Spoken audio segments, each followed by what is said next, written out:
Welcome to the Radiate Wellness Podcast. I'm your host, Christy Clemens Hoffman. Each week we will discuss tools, tips, and ways to radiate your best life ever, interviewing practitioners, authors, and luminaries to help you on your path. Wellness, joy, peace, abundance. What do you want to radiate?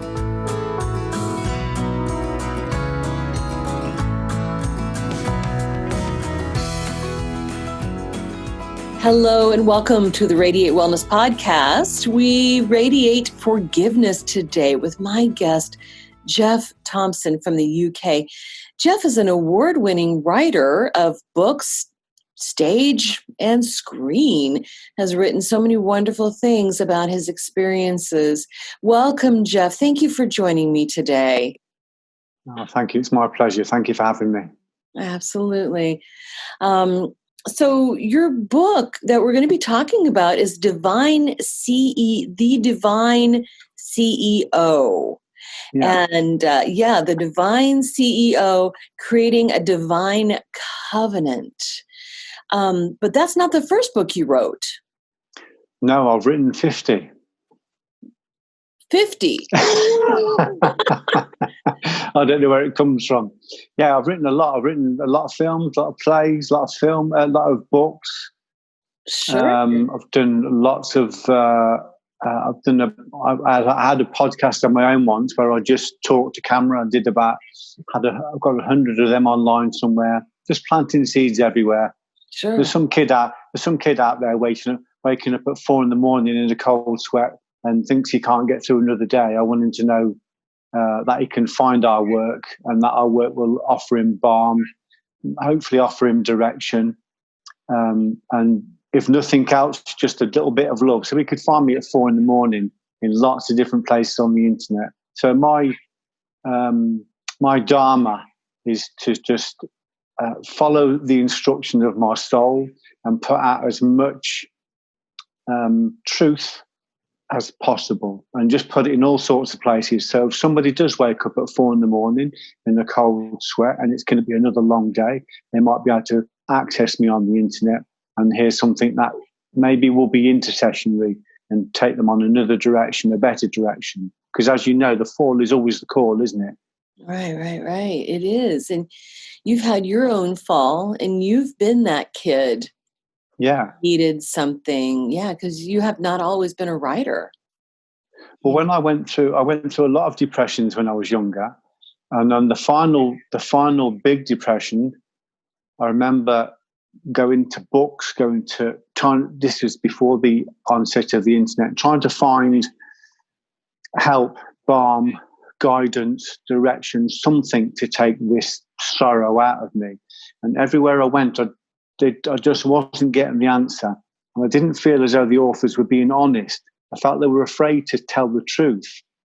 And I remember saying to myself, and I fell upon a secret I didn't realize at the time. I said to myself, when I find the truth, I'm going to tell everybody. And I've been doing that ever since. And of course, I didn't realize that was one of the great messages in the Torah, which was from Isaiah, send your love and your light out into the world and it will guide you. It says something about when the master sets the table before the servant. The master sets the table for the servant before he eats himself. And what it was basically saying in allegorical terms was that before we look for healing ourselves, we've got to find somewhere where we can give that, where we can put it out. So if I can find something big to serve, if I can find a lot of people who need to be served, and I will be able to download that material, pass it on to them, and also be healed at the same time myself.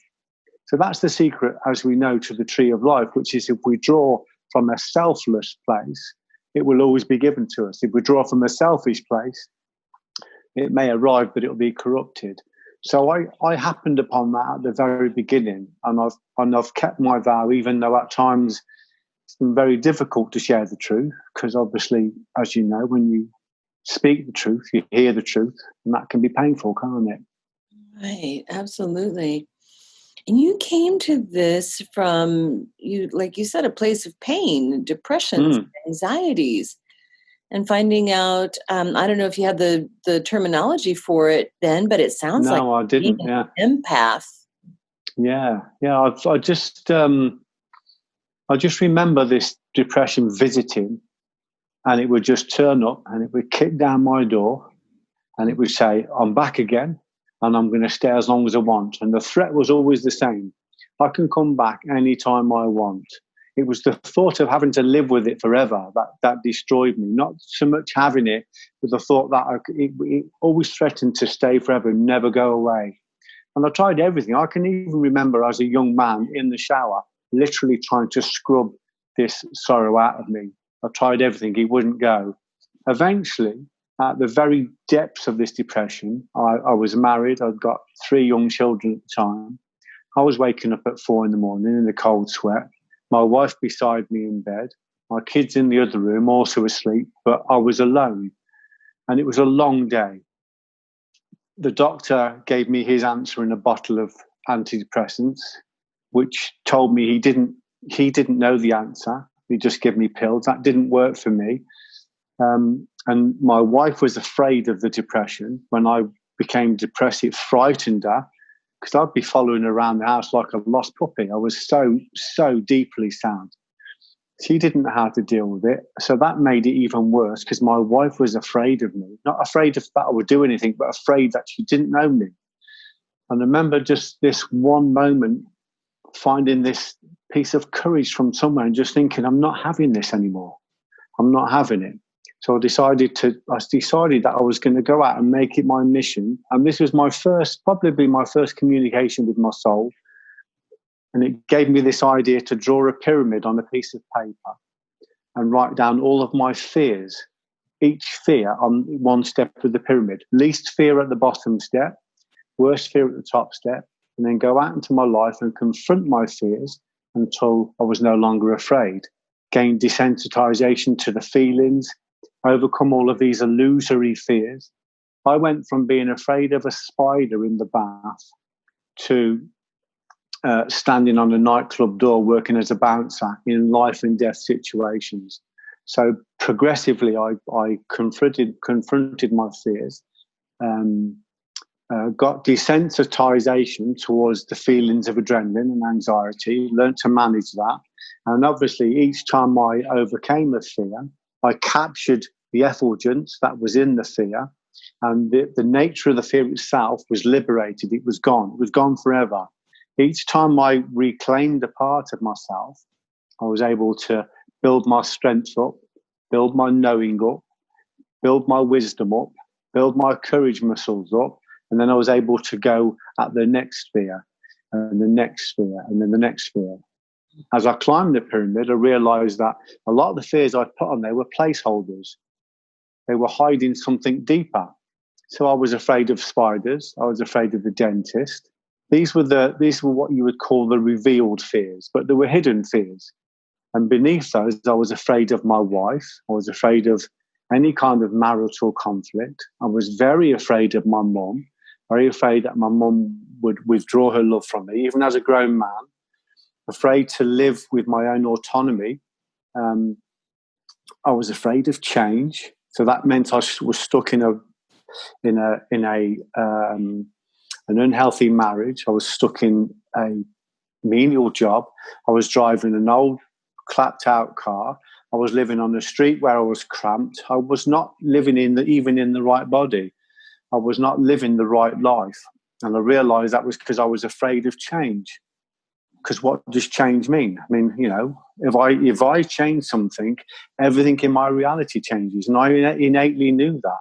How would my wife deal with me if I suddenly went from being Geoff the factory worker to Geoff the published author talking live on Sky News? How do people deal with that? Not very easily.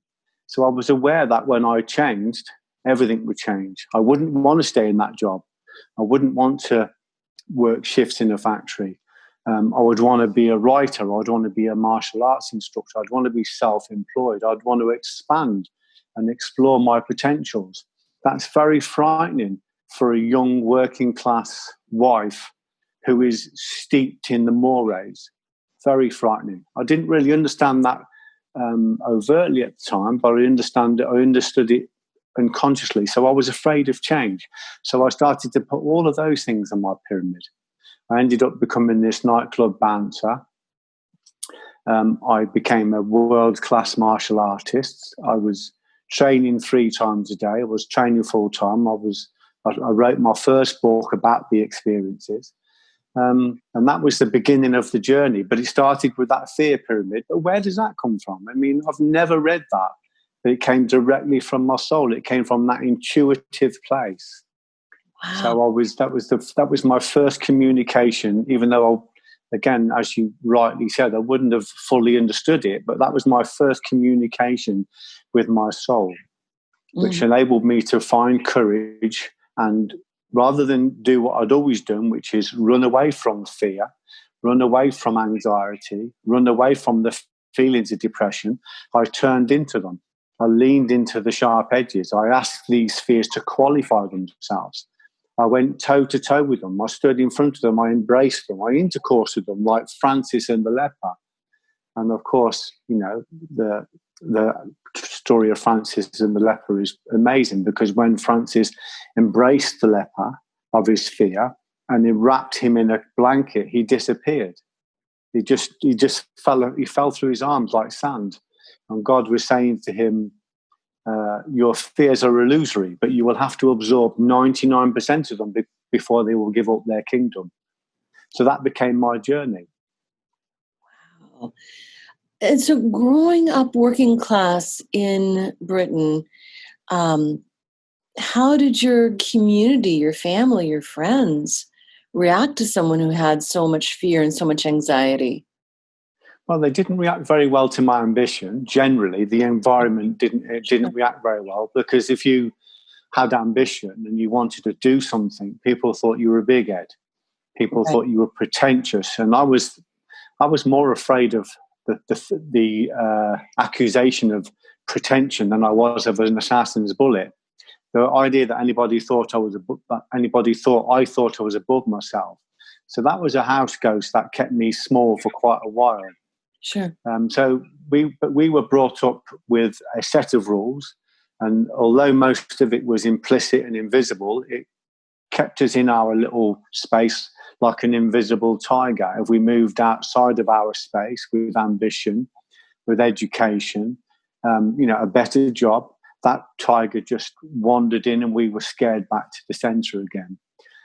But I didn't want to live like that. But when I decided to challenge that, when I decided to embrace it, it was very frightening for my closest family. It was very frightening for my friends because they didn't want to and they couldn't come with me. It's not that they couldn't come with me; they didn't choose to come with me. People often said, "You left people behind," and I said, "I left no one behind. I haven't got that power." And I said, "But people didn't choose to come with me." But what I did when I broke out of the stratosphere of that working class world was I expanded into a new place where other people were able to follow me if they wanted to. But one of the big fears of expansion is that we will lose people, but that's inevitable. We will gain people as well, of course, but we will lose people because not everyone's going to come with us. So people were very, very afraid of the middle class authorities, the doctors, the factory managers, the solicitors, the police. We were very afraid of that. These were the people that decided whether you got to eat, whether your health was kept in good shape, whether you kept your liberty. We'd all seen people. We'd all experienced death by tabloid. We'd all seen the newspapers, even now, destroy people when they stepped outside of the social norms, when they challenged the social norms. So the fears were illusory, but they were real enough to kill people. Sure. I've watched friends of mine who have committed suicide because they couldn't cope when they stepped outside of their social boundaries. It was mostly dissonance and ignorance that killed them. This is the big Buddhist tenet that it's ignorance that keeps us in misery. It isn't anything in particular, because everything, as we know in the world, is just conceptualized. Conception creates a form creates an aspect, and that determines whether something is good or bad. So my job was to try and deconceptualize everything, to take away the aspect, to take away the form, and just go, well, I've got a neutral energy here. What can I do with it? What can I make? What can I mold with this amazing energy? But to do that, we have to go through that. My friend calls it the terror barrier, the fear barrier. Mm-hmm. And of course, everybody wants to do it with comfortably. Everybody wants to grow, but they don't want discomfort. And there can't be growth without discomfort. You know, we have to be prepared to embrace that. Or somebody certainly has to be prepared to embrace it first. Mm-hmm. And so how did you make the leap from understanding all of this conceptually to gaining the courage to strike out and go big? It was a very, very gradual ascent. What I did when I overcame my fears was I created, when I started to overcome my fears, I had experiential proof that it was possible. So whereas all the other books I'd read weren't telling me that, they were saying lots of things, but they weren't actually saying, if you do this, this will work. It's uncomfortable. And a lot of people don't want to go towards it, but it does work. So once I started to go towards that, I started to get, in Islam, they call it yaqeen, which means certainty. And yaqeen is one of the 99 names of Allah in the Holy Quran. The reason that's important is because when we receive certainty, yaqeen, we receive God. It's literal. So we receive knowing. In Judaism, they would call it da'at, or knowing. And knowing is a certainty. When you have a certainty, all ignorance dissolves around it, because ignorance can't fight against certainty. It's like putting a light in the room. So I started to earn certainty. And when I earned certainty in certain areas, I reclaimed those parts of myself. The parts of myself that were dark and ignorant, I reclaimed with earned certainty. So God would give me, or my intuition would give me, a spark of creativity, and I would develop that until it tumbled over into a certainty. And with that certainty, I could go anywhere in the world with that certainty, because people recognize certainty. They recognize certainty because it's God, and they recognize God because the same spark that's in you is in them. They recognize it. It's home. So I started to do that pyramidically, gradually, a little bit at a time. I didn't want to scare the horses, so I just started to grow very gradually. But believe me, once you've stood on a nightclub door and you've faced life and death situations, I mean, 4 of my friends were murdered during the time I was working as a bouncer, so it's a very real threat. Once you've faced that threat, you have a context. When you go into other things, it doesn't feel like anywhere near as much a threat. I remember working with the BBC, doing a series with a wonderful woman called Karen Manderbach, who was a seminal producer. And she said to me one day, television is very tough, Geoff. It's very tough. And I said, well, Karen, in my last job, people tried to kill me. I said, I'm presuming it's not any tougher than that. And she just... No, it's not tougher than that. So I had a context. So whenever obviously these reference points are very strong. Every time I met opposition, I started to recognise, I've done this before. I've seen this before. I can overcome this. In fact, I need this opposition, because the opposition is the bricks and mortar of the new reality I want to build. I have to, in the Old Testament, they call it the burnt offering. I have to consume that old part of me. Have to consume that negativity in order to build the new me, or certainly to reveal the new me. Because I don't think you build your soul. I think you just gradually reveal it. So I just did it just systematically. Once you've published one book, and I didn't believe that was a certainty. I didn't believe that was possible. Nobody in my world, nobody in my reality had ever published a book. I'd never seen it. So for me, it was not possible.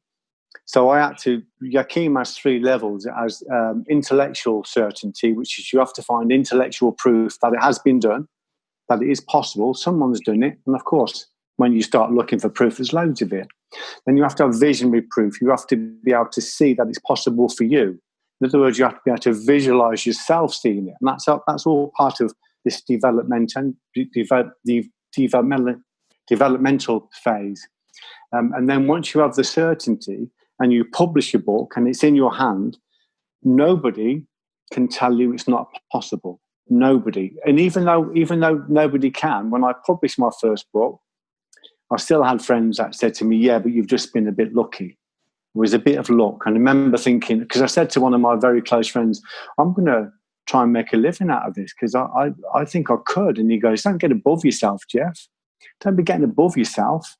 He said, you've had a bit of luck, okay, but it's a local book. It isn't going to go any more than local. And I remember thinking, yeah, no, he's right. Then I went away and I thought, no, I've got certainty. If I can publish one book, why can't I publish 2 books, 10 books? If I can publish a book, why can't I write a play?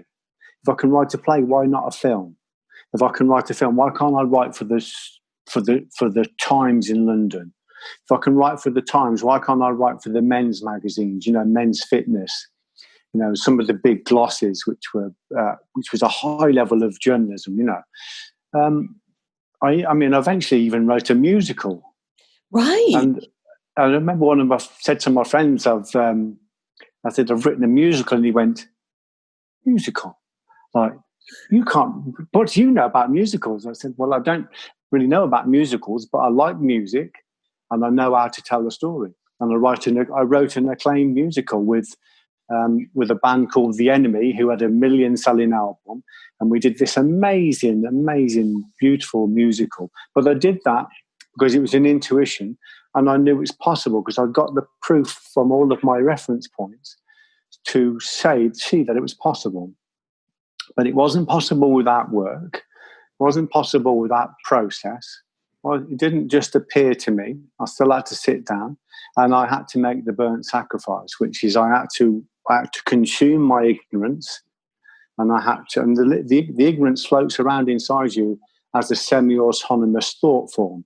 So it doesn't give up its sovereignty easy. That was a quote from Eckhart Tolle, by the way. But it floats around like a semi-autonomous thought form, and it does not give up its sovereignty easy.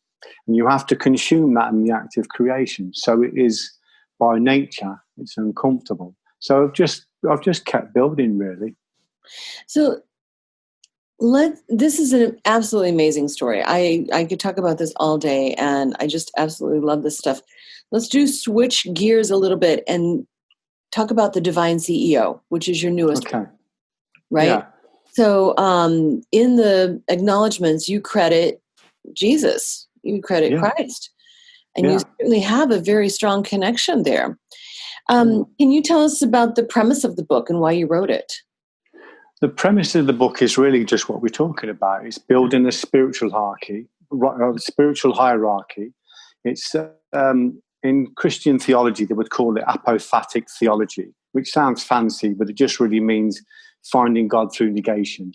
We remove everything that we know isn't God until we find what is God, or we remove everything that isn't us until we reveal who we are.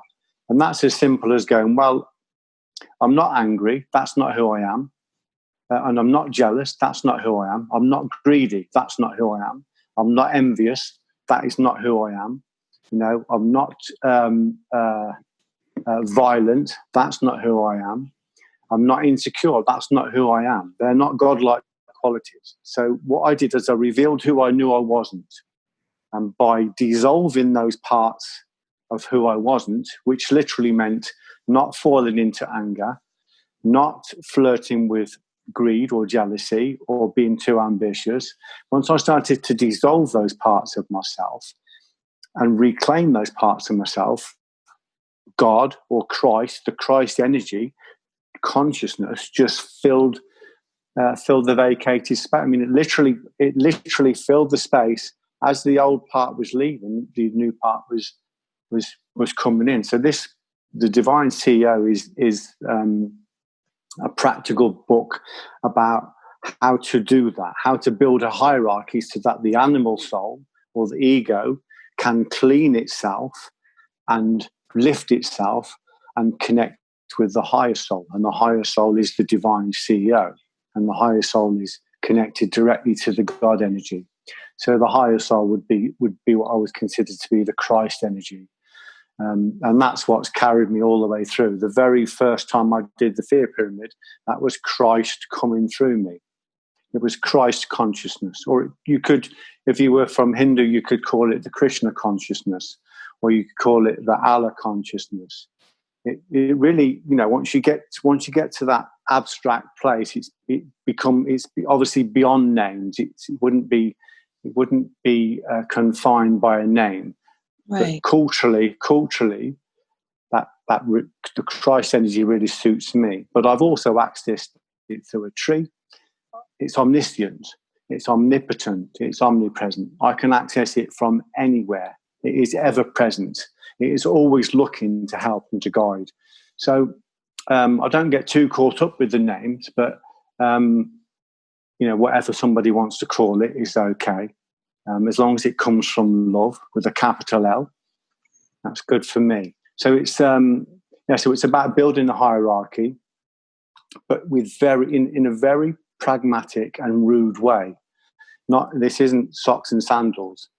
This isn't hugging trees. This is about brutal practicality.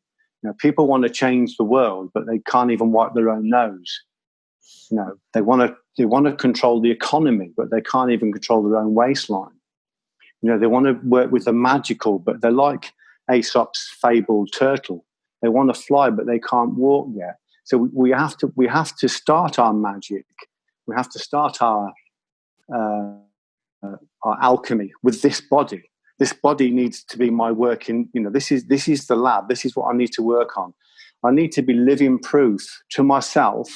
I need to find certainty with myself and show that to other people so that you can look at me and say, yes, this is a man who is living his dharma. This is a man who's living his teaching. So we've got to be able to, like I said, it's no good marching around London protesting about something if we still can't solve an argument in our own front room, if we still can't solve an argument in our own head. So the book is about knowing who we are.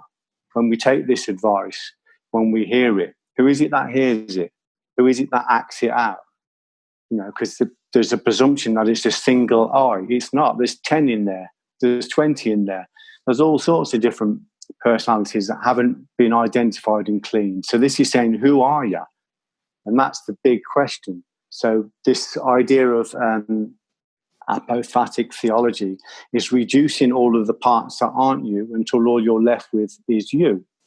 And that is to do with what you eat, what you drink, what you ingest through all the senses. Everything we take in is food.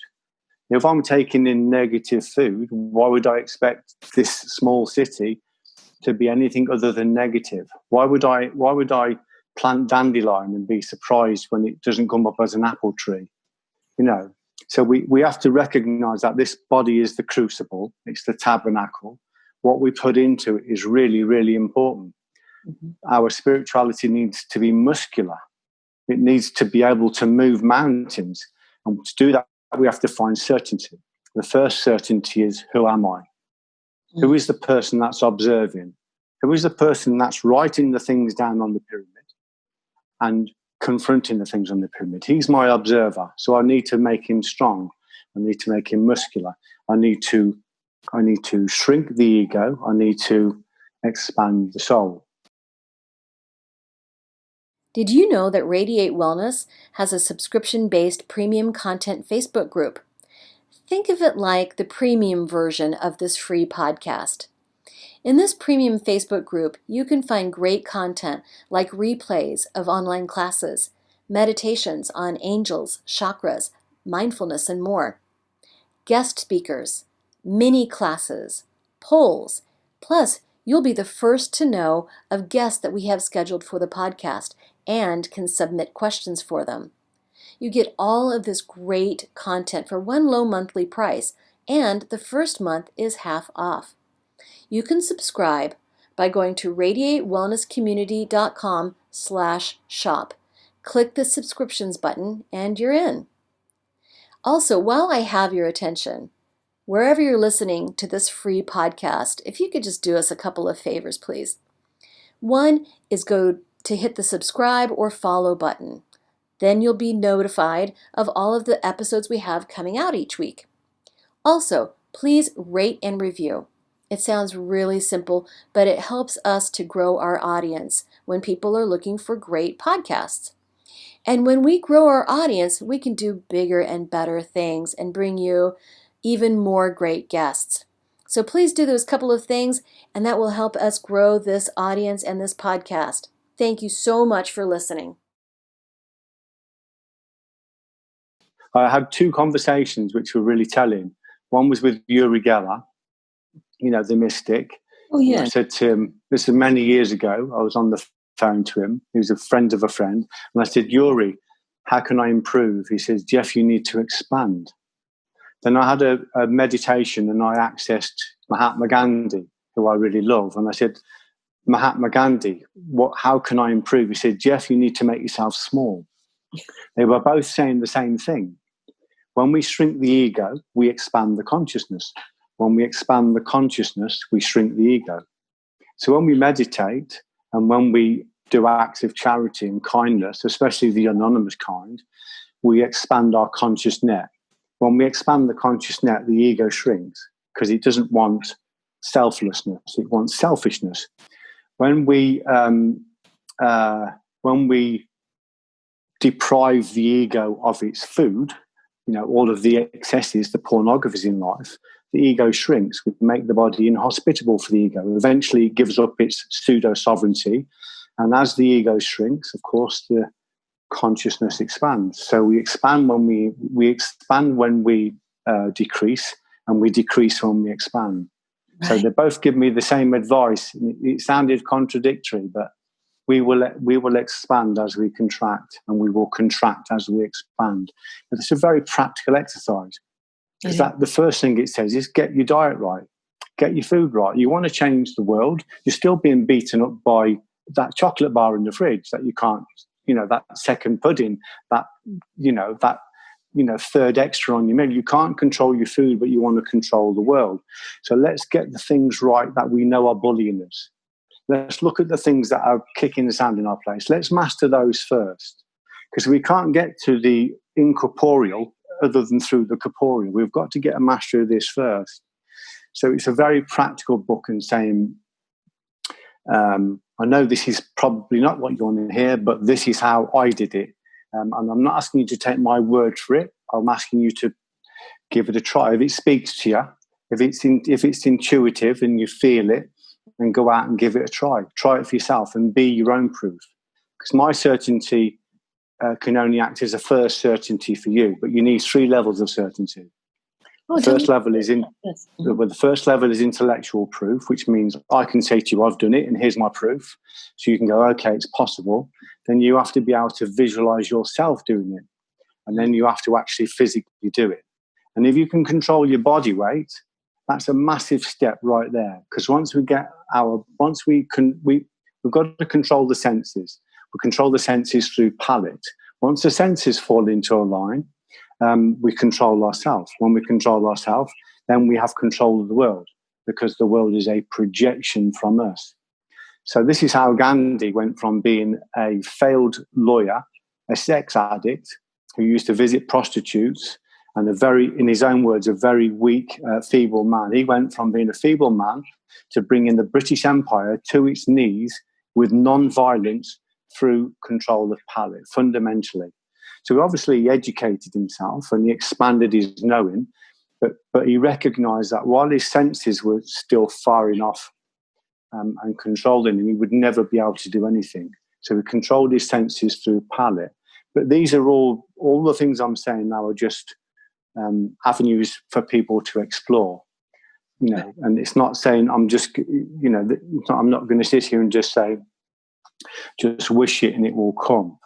or just think it will come, because I'm going to say to you, well, who's wishing it and who's thinking it?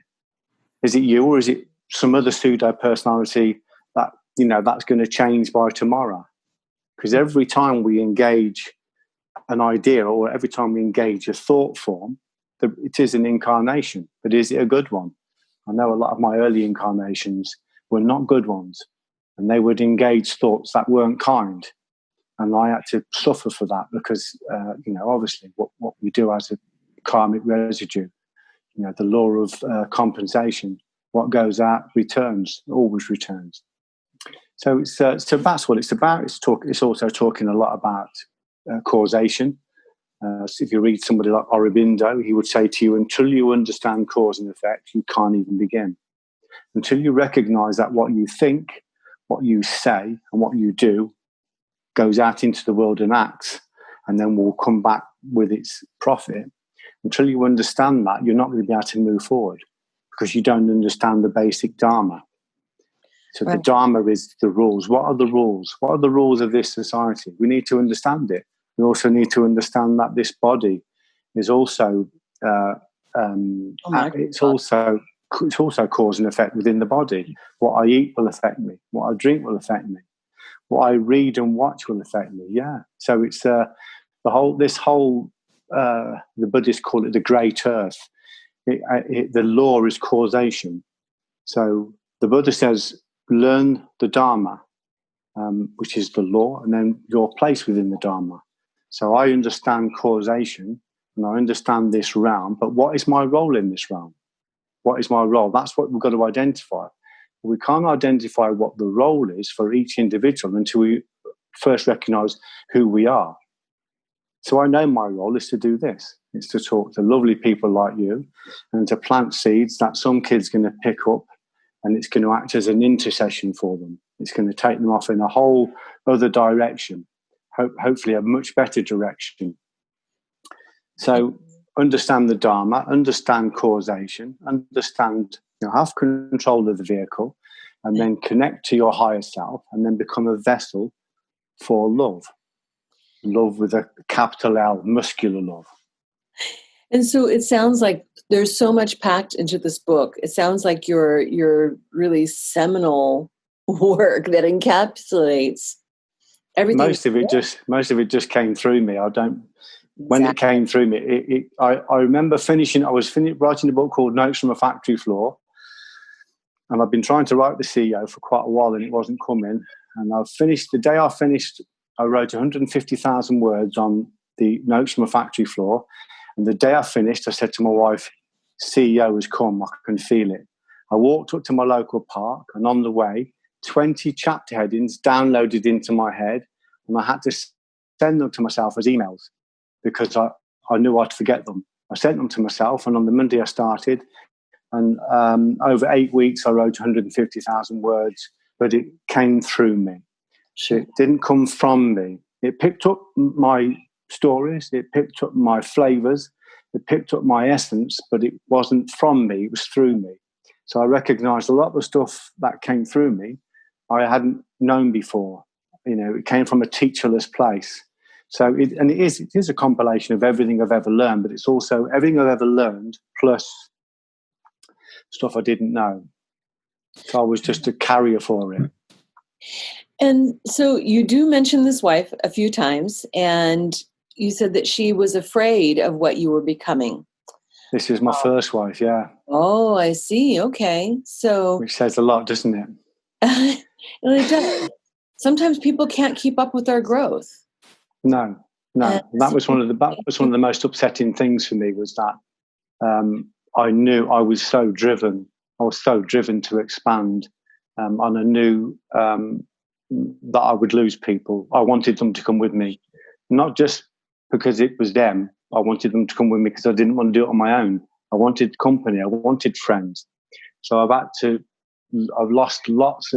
lost my first wife. I've lost lots of my friends on the way. As I've gone through different rounds of growth, Sure. I've lost lots of people. I've even had loved friends and students attack me and criticize me publicly because of where I've gone, because what I did frightened them and they didn't understand it. And I've had to take that into consideration and not take that personally. That's part of growth as well. Part of growth is that some people will be frightened by what you do, and their way of dealing with that truth is to attack that because they just don't understand it.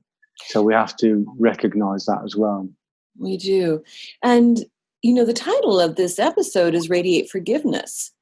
Yeah. So how does that play in? Well, the reason this is about forgiveness is because I didn't really start to expand spiritually until I was able to forgive the person. I was sexually abused when I was 11 by a beloved teacher, and I wasn't really able to get a clear view until I was able to forgive him. Till I stood in front of him at the age of 40 and I forgave him. I tell the whole story in my TED talk if anyone wants to look at it. But I recognise this is when I developed the ability as a fighter.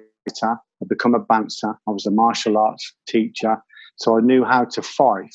I could kill in 50 languages, And when I stood in front of this person who'd abused me as a boy, I recognised that my job wasn't to let him off. My job was to give him over. If I was violent with him in any way, if I was violent in any way, I'd have only fed the parasite that he left in me. What I recognised, and this is really interesting, I'm only starting to understand this in an articulate way recently. I recognised that when I was 11, he stole something from me. He stole the spark from me. He disabled my soul. And when he took that part of my soul, he left a parasite in me. So even though we were, I didn't see him for 30 years and we were at a distance from each other in time and space, he still abused me because his parasite was in my head and it acted through me and it fed off me. And I did all sorts of, like I was very violent for a long time. I self-harmed, I sexually self-harmed, all very uncomfortable things. But until I was able to forgive him, I couldn't retrieve that part of my soul. When I retrieved that part of my soul, when I forgave him, I also gave him back his darkness. And that's what, when you look at St. Paul, when he's talking about the Christ, he says, Romans 12:20, when your enemy is hungry, feed him. When he's thirsty, give him drink. For in so doing, thou shalt heap coals of fire on his head. What that means, as an allegory, what it means is that when we forgive somebody, in other words, when we deliver them bread, which is the truth of the Torah, the truth of the Bible, which is love, and when we give them wine, which is the faith of the Bible, it's the faith of the Torah. When we give them that, the parasite that they've placed into us, we give it back to them, and we retrieve our soul. So when our soul comes back into us, we expand. And when we give them their evil back, it's the hot coal on their head. So we give it back to them. And that's why they say it's like pours hot coal on the head. So I had living proof of this. And I've just had a film made about this with Orlando Bloom, which is out in America at the moment, called it's called Romans, but I think they've named it something different in America. I think they've called it Retaliation. But it's called Romans. It was called Romans originally. And that whole film is about the metaphysical power of forgiveness. And the person that abused me, when I forgave him, and I properly forgave him and let him go, and in other words, I gave his crime over to reciprocity. I gave it back over to God. I heard a few years later that he killed himself, that he took his own life. And when somebody asked me how I felt about that, I said, I just feel compassion. That's when I knew I'd got this parasite out of me. So when people abuse us, when people hurt us, they leave a remnant of their evil in us, and that feeds even from a distance. When we forgive them, in other words, when we look at them and recognize that my job isn't to let you off. I haven't got that power. Forgiveness is not a human power. It's a divine imperative. So when I forgive you, it means I give your crime over to the law of compensation, to cause and effect, to God. I give it back over to the law, which means they haven't got to face me. They've got to face this almighty, law, and that's like taking on the whole universe. So I recognized when I forgave him that I retrieved my soul, and I gave him back his evil. I expanded and he contracted and ended up unfortunately dying. But that was the beginning of my healing. So forgiveness for me was first of all about understanding what forgiveness is, because people have all of this debate about we can't let people off, but we haven't got the power to do that. You know, there is this. If we understand the law of Dharma, if we understand the Dharma, if we understand basic cause and effect, we recognise that nobody escapes the consequence of their actions. Nobody. But it's not my job to make him face those actions. I may have a day in court, or that that might happen in a judiciary way. But my job is to allow causation to deal with that. And rather than look at what he's done wrong, come back into my own life and look at where I've been wrong, where I need forgiveness. So I can't give forgiveness, but I can ask forgiveness for myself. I can repent. So my job was once I forgave him, I realized that my forgiveness was a quiet conceit, because I thought, crikey, I've let him go. And now that he's not in me, I can see all of the things I've done wrong myself. And I was suddenly overwhelmed with this feeling of I've done so many things wrong. So I started to work on repentance. And repentance sounds biblical. It scares people. But what it really means is return. It means we return to God. We return to the still center. We return to refuge. And to return to refuge isn't just about, obviously we stop doing the negative things. That's how we return to the center. It's about the Buddha, the Dharma, the Sangha, which, in other words, it's about having a spiritual teacher, having a spiritual law, and having a spiritual community. So what you're doing on this amazing podcast is you're creating a spiritual community. So you're giving people the Buddha, the Buddha, the Dharma, and the Sangha. You're giving them the teacher, the teaching, and you're giving them the community. So when you put all of those three together, and this took me years and years to understand, all three of them together is repentance. When we are steeped in the study of love, when everything we do is based around love, we are repenting. We are in a place of repentance, or a better word might be we are in refuge. So God wants us to take refuge in him. And we can only do that if we stop doing the things we shouldn't do and start doing the things we should do. And as we know, that's a gradual process. But if we move one step towards God, he will move 10 steps towards us. So that's why forgiveness is powerful, because it's saying, first of all, it's not our job to forgive. It's our job to ask for forgiveness. It's our job to give over all of these grudges to the law, give it over to the Dharma. We may have to play our part in that. I'm not naive. We may have to play our part. Maybe we'll have to go to court, and maybe we'll have to stand in front of people. Maybe the things we have to do, but it's not us that forgives. And we can only be forgiven ourselves, and all of us need to be forgiven. We all need mercy. We can only be forgiven to the level that we can forgive other people. That just becomes really obvious. So you start to think, right, I don't need to look at what everybody else is doing wrong. I need to get myself right. I need to repent. I need to find refuge. And once I start to find cleanliness in myself, God will give me a platform so that I can talk to kids, and that I can reach kids that are struggling. I can reach kids that have been deluded into thinking there's no way out. But there is, isn't there? Of course there is. There's a way out. Look at Nelson Mandela. He was a terrorist, became a prophet. Look at Angulimala. The Buddhist. He was a Buddhist terrorist who killed 1,000 people and became cleansed through the Buddha. Look at Milarepa, killed 35 people. He found refuge. Look at Saint Paul. Paul was persecuted the Christians, and he found redemption through Christ. So the belief is that some people can't be redeemed. The truth is that everybody can be redeemed, and I'm proof, because I was for 10 years of my life I displace my anger in violence. And I don't do that. That's not how I live anymore.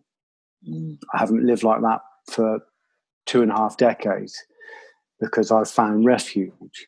So it's saying to everybody out there, you think there's no hope, but there is hope. Just turn back to the center. Keep going back to that still center. Wow.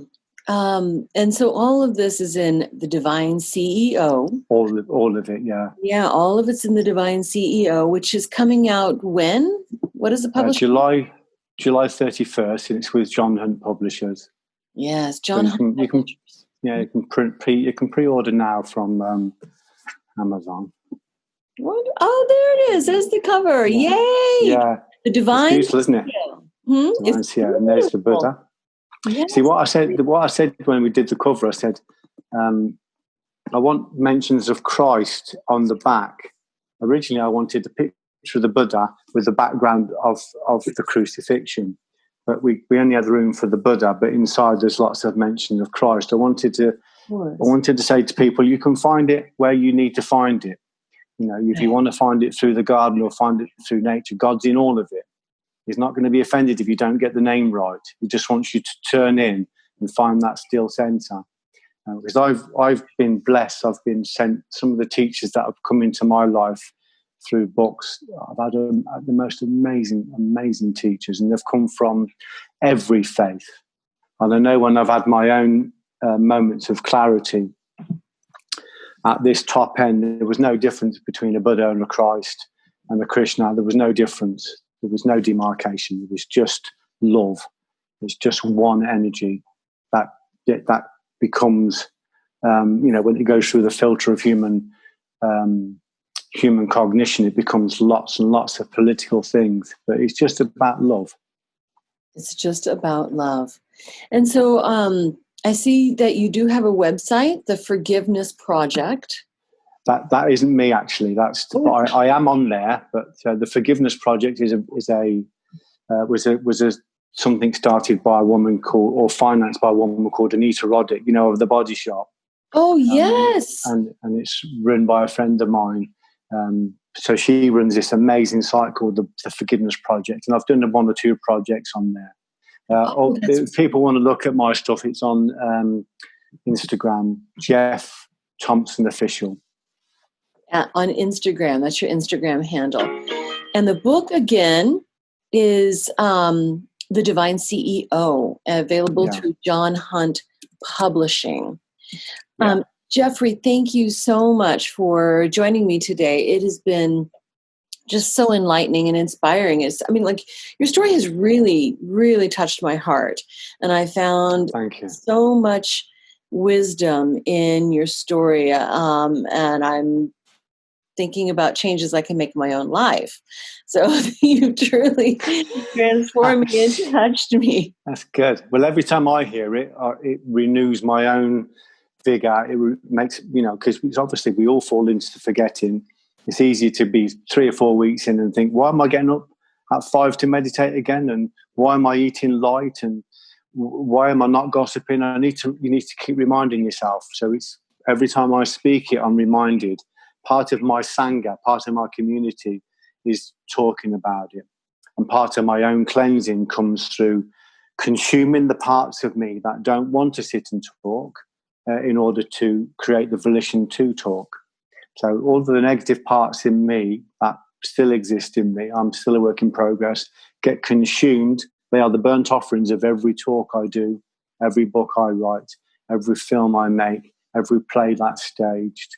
So this material that is trying to stop the kid out there who's from achieving his goals is what you actually need, that opposition, because the opposition is going to be the material that you use to create what you want to create. Oh, I love it. Don't throw the baby out with the bathwater. And so your message comes to you through various different avenues and channels, but it all comes through and it ties together. So thank you again for joining me today. I really appreciate it. And best of luck with the Divine CEO. And then just briefly, do you have any other projects coming up? I've got a book coming out in September called Notes from a Factory Floor, which is a memoir. Notes from a Factory Floor is this, it kind of takes the reader from the time 30 years ago when I wrote my first book, right to winning the BAFTAs, going to train teach in Las Vegas for Chuck Norris and working with Orlando Bloom and making films and plays. So it takes people through the whole story and explains brick by brick how I actually created that, or how that was created through me. We've got a film just come out in America, the Retaliation one with Orlando Bloom, which is based on my life, which is about the metaphysical power of forgiveness. Very muscular film. I'm actually in the process of writing a book called 13 Reasons Why We Should Forgive. Oh, I love it. Okay, so we'll have you back. Thank you. I'd like to talk to you about that. Thank you. So thank you again, Geoff Thompson.